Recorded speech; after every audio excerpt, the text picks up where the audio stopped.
For more than 500 days, an American citizen has been wrongfully detained in Afghanistan. Ryan Corbett lived in Afghanistan for 12 years, where he worked with local NGOs and advised Afghan small businesses. His wife, Anna Corbett, was in Washington this week, meeting with lawmakers and senior administration officials to push for her husband's release. And she sat down with Amna Navas. Anna Corbett, welcome to the NewsHour. Thank you for being here. Thank you for having me. Your husband, Ryan, has now been held by the Taliban for 17 months. How are you able to get news about his condition, about how he's doing, and what can you tell us about how he's doing? So I am in contact with the State Department and have weekly calls and a lot of contact at State Department, and they give me updates when they can. I actually was able to speak with Ryan on Christmas Day. He called us. That was my third call, and we spoke with him for 6 minutes. Didn't get a lot of news. It was so short, and he expressed just how difficult it is to be held in a basement cell for so long. But at least it was good to hear just a little bit from him. On that call, he did mention that the Qataris had visited him, and they gave me a picture. That's all that I've had so far. I'm hoping for more of a readout. So there's bits and pieces of news, but it's very sparse and so little for 17 months. It's really challenging. They gave you a recent picture of him. Yes, they How did he seem to you? It was awful seeing his picture, honestly. He had aged so much, and the last picture I had seen was from January of 2023, and this was almost a year later, and he's lost a lot of weight, and he looked aged, he looked really tired, and he looked frail. So that was so hard to see for the kids and I. Yeah, to back it up a little bit, you and Ryan, you made a home in Afghanistan. Mm-hmm. From 2010 on, you moved there from Minnesota. Why that move in the first place? Ryan and I were young, we were healthy, our kids were little, and we wanted to make a difference in the world in a place that had suffered a lot.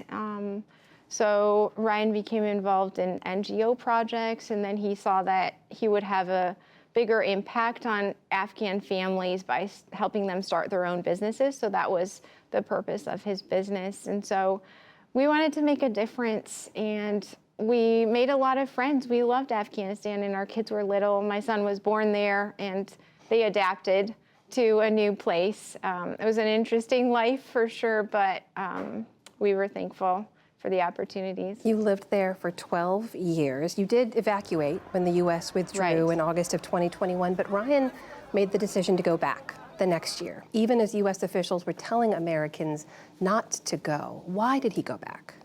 His business was still running. His staff was counting on him, and his visa was running out. So he thought, well, let me go see if I can try to get back in and pay my staff, check on the work.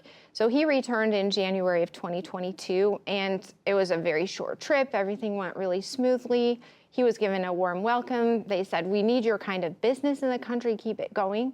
So then in August of 2022, he wanted to return, pay his staff, do some training, and that's when he ended up being detained. So it was just really shocking because it was opposite of what we were expecting. I mean, did you ever think that that would happen? Living there as you had for years, knowing the relationships he had on the grounds, was this ever a concern?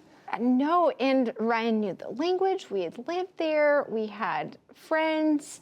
Just really didn't expect that that would happen to him. Anna, this is now your 8th trip to Washington, D.C. I know lawmakers have introduced a bipartisan resolution calling for Ryan's release, but you've met with the Secretary of State, you've met with the Deputy National Security Advisor. What are they telling you are Ryan's chances of release?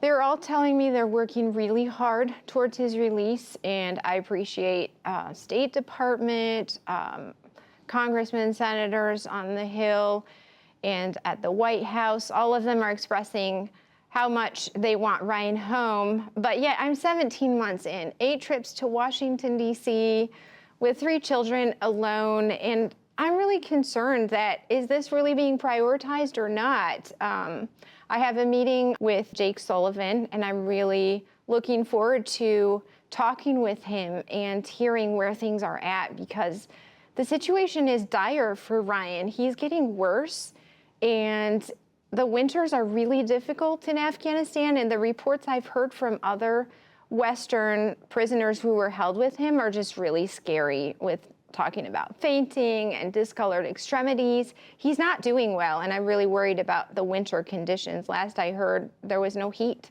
He's in a basement cell. And I really need the government to prioritize and see this as very urgent, that he needs to be brought home.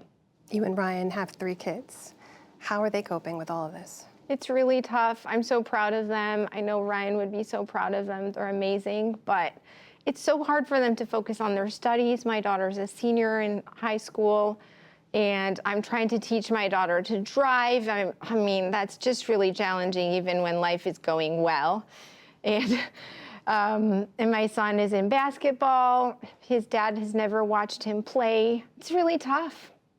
If you could get a message to Ryan today, what would you want him to know? I want him to know I'm going to fight for him to bring him back home. I'm going to do everything I can to bring him back home. And we love him. We miss him like crazy, and we're really worried about him. Anna Corbett, we thank you so much for being here today. Thank you so much for having me.